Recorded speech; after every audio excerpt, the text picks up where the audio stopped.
Hace poco hice algo que no había podido hacer en mucho tiempo. Tuve dinero disponible para una mejora que necesitaba. Lo usé, lo hice bien, y al final no quedé en ceros. Suena simple, pero para mí fue enorme, porque no fue suerte. Fue decisión. Fue eliminar distracciones que me hacían sentir vacío. Fue decirle no a cosas que antes decía sí sin pensarlo. Fue aplicar algo que aprendí y que hoy quiero contarte. Hay un libro que cambió la manera de pensar y entender mi relación con el dinero. Se llama La psicología del dinero, y lo que más me impactó no fueron los consejos financieros. Fue darme cuenta de que el problema con el dinero nunca fue el dinero, fui yo, mi manera de pensar sobre él, mi manera de relacionarme con él, mi manera de justificar cada decisión que tomaba con él. Hoy vamos a hablar de eso. Hay algo curioso que pasa cuando le preguntas a la gente si sabe manejar el dinero. La mayoría dice que sí, sé ahorrar, sé en qué gastar, sé cuándo es necesario y cuándo no, y sin embargo llegan a fin de mes sin nada. Sin embargo no tienen un peso guardado después de años trabajando. Sin embargo cada emergencia los deja en ceros. Sin embargo el dinero llega y desaparece sin dejar rastro. ¿Cómo es posible que alguien que cree que sabe manejar el dinero tenga esos resultados? La respuesta está en el libro. Morgan Housel, el autor Psicología del Dinero, dice algo que golpea desde la primera página. El comportamiento financiero no tiene que ver con la inteligencia, tiene que ver con la psicología, con la historia personal de cada uno, con las creencias que se formaron en la infancia, con las emociones que gobiernan las decisiones aunque creamos que estamos siendo racionales. En otras palabras, no sabemos lo que creemos que sabemos, y ese es el primer paso para cambiar.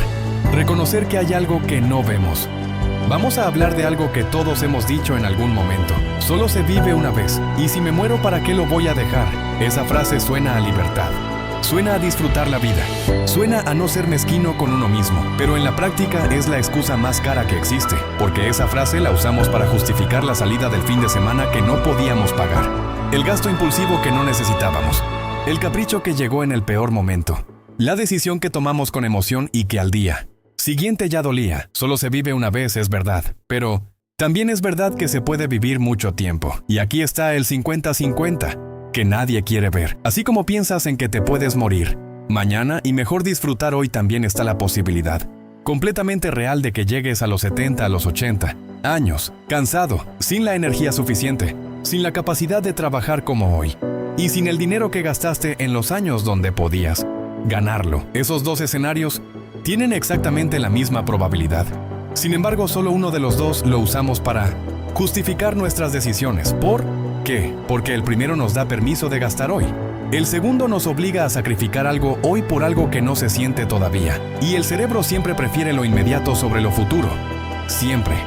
El libro dice algo que me hizo entender por qué actuamos como actuamos con el dinero. Dice que nadie está loco. Cada persona toma decisiones financieras que tienen sentido desde su propia perspectiva, desde su historia, desde lo que vivió, desde lo que le enseñaron o no le enseñaron. El que creció sin dinero y de adulto gasta todo lo que gana no es irresponsable por naturaleza.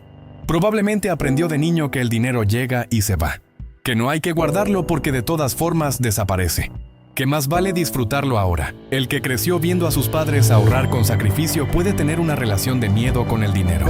Guardarlo compulsivamente sin disfrutarlo. Ninguno de los dos está bien del todo, porque la salud financiera no está en los extremos, está en ese punto medio que el libro llama suficiente. Saber cuánto es suficiente para disfrutar hoy y saber cuánto es suficiente para proteger el mañana. Y ese punto es diferente para cada persona.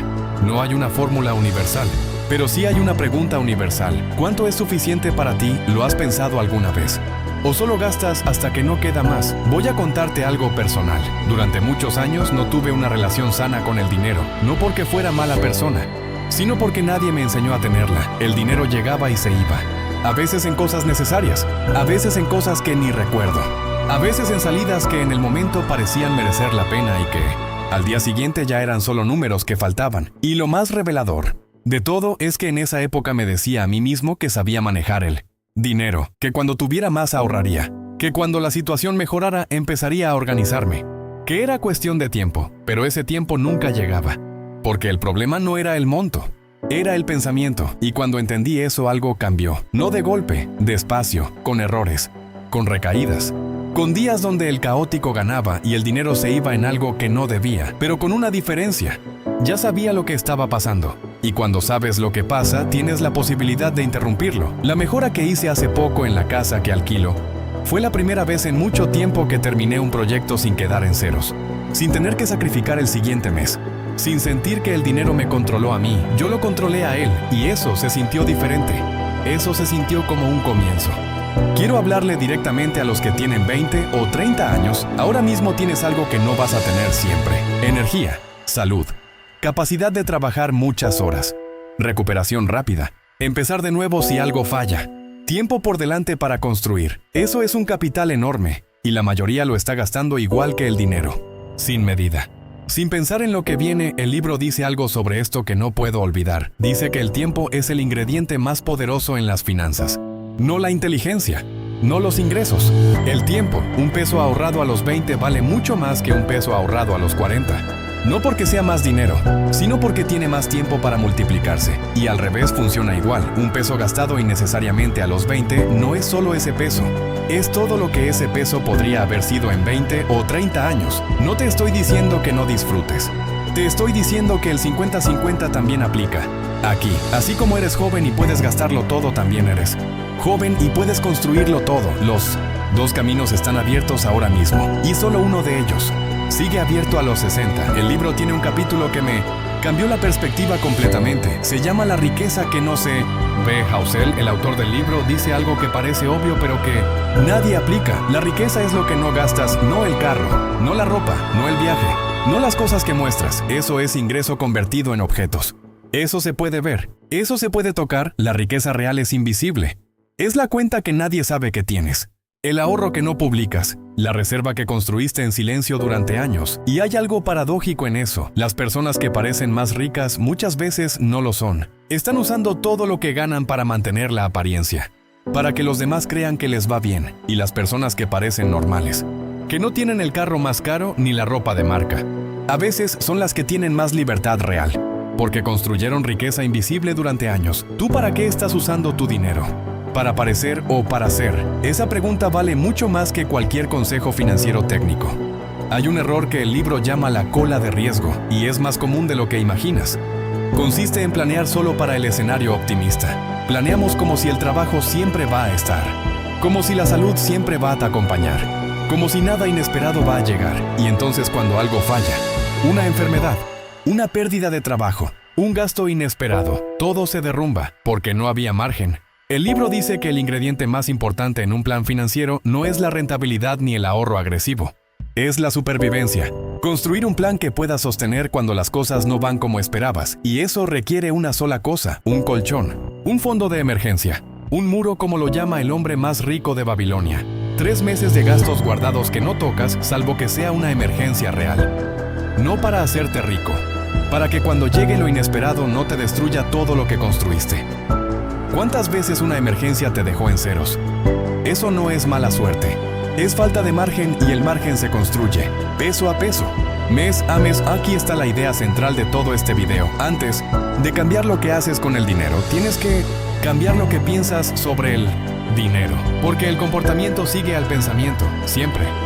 Si crees que el dinero es para gastarlo, lo gastarás. Si crees que ahorrar es para ricos, no ahorrarás. Si crees que ya es tarde para cambiar, no cambiarás. Si crees que solo se vive una vez, usarás esa frase para justificar cada gasto impulsivo. Y esas creencias no las elegiste conscientemente. Las absorbiste. De tu familia, de tu entorno, de lo que viste crecer, de lo que experimentaste. Pero sí puedes cuestionarlas. Puedes preguntarte de dónde viene cada creencia que tienes sobre el dinero. Puedes leer sobre psicología financiera como este libro y entender por qué haces lo que haces. Puedes exponerte a maneras de pensar diferentes y dejar que entren a tu cabeza. Eso no cuesta dinero. Cuesta tiempo y disposición. Y es la inversión con mayor retorno que puedes hacer. Porque cuando cambia el pensamiento, cambia el comportamiento. Y cuando cambia el comportamiento, cambian los resultados. Así funcionó para mí y así puede funcionar para ti.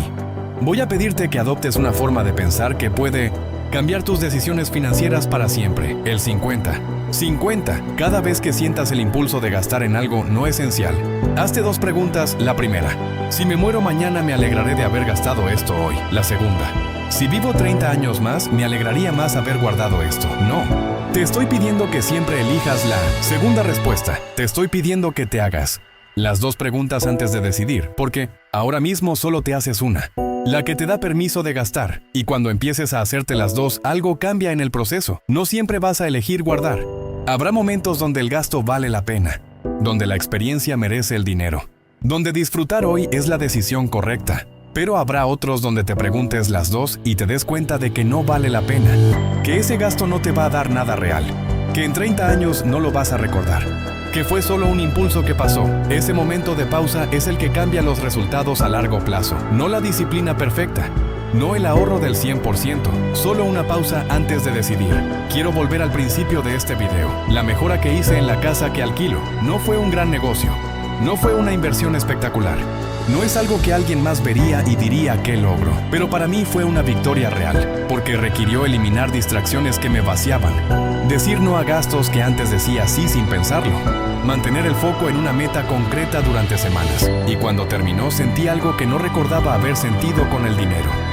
Control, no el control de tener mucho, el control de haber decidido bien con lo que tenía, y eso me enseñó algo que ningún libro puede enseñarte de la misma manera que la experiencia propia. Que sí se puede, que el pensamiento puede cambiar, que las decisiones pueden mejorar, que el dinero puede ir donde tú decides en lugar de irse solo. La casa es alquilada, pero la victoria fue mía, y cuando consiga mi propia casa les voy a contar esa historia también, porque está en el plan, y el plan está en marcha. La psicología del dinero no es un libro de inversiones, es un libro sobre comportamiento humano, sobre por qué hacemos lo que hacemos, sobre cómo nuestras emociones, nuestra historia y nuestras creencias gobiernan decisiones que creemos que son racionales. Y lo más valioso que te puede dejar este video no es una técnica financiera, es una pregunta: ¿qué creencias tienes sobre el dinero que nunca has cuestionado? Piénsalo, no tienes que responderme ni respóndete a ti, porque ahí, en esa respuesta, está la raíz de todo lo que has hecho con el dinero hasta hoy, y la posibilidad de todo lo que puedes hacer con él desde mañana. Si quieres ir más profundo, busca el libro. Lee sus ideas, ponlas en contexto con tu propia vida y empieza a construir una relación diferente con el dinero, una relación donde tú decides, no las emociones, no el impulso, no la excusa del solo se vive una vez. Y si llegaste al final del video, deja tu comentario y cuéntanos en qué etapa estás tú. Nos vemos en el próximo video. Tic tac, se agota el tiempo.